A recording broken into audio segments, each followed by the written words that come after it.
Mga idol, mag-ihaw muna tayo ng isda. Ito, goods na tong uling natin. Ayun, babaga na.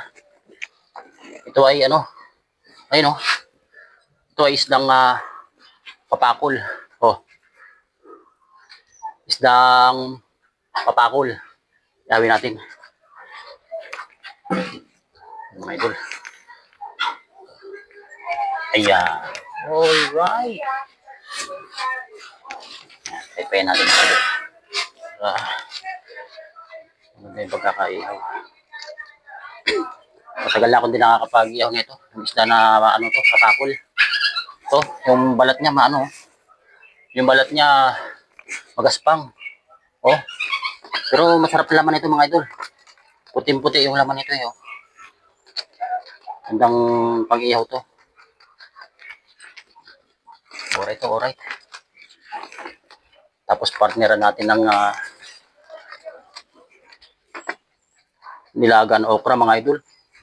Yan ang masarap na ka-partner nito. Mga healthy na pagkain mga idol. Tapos natin mag-jogging, di ba? Sinugba na isdang papakul. Alright talaga yan. Ayan na, ganda ng pagkakabaga ng uling natin. Saglit lang to. Siguro to mga 5 oras, luto na to. No? Biro lang mga idol. Mga wala pang kalahating oras siguro, baka luto na to. Madali lang naman luto yung isla na to. Alright. Goods and goods. Mataba rin siya mga idol, oh. Oh, ganda yung laman niya. Solid. Yan. Ganda ng setup ng pag-ihaw natin dito kasi hindi mainit. Malilim. Pagka doon kasi, mainit.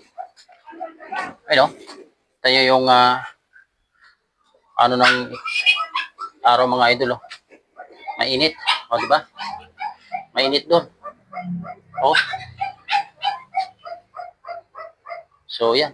Kaya, dito tayo pupesto. Para maganda yung pag-iihaw natin dito. Malilim lang. Ilapit natin yung camera mga idol. Talagang kitang-kita nyo yung iniihaw natin. Right?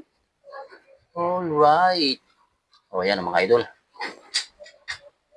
So, yan.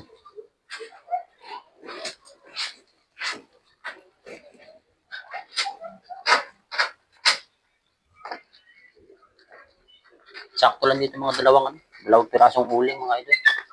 2 balot ng uling. Istala naman po. Wala tayong idadagdag rito.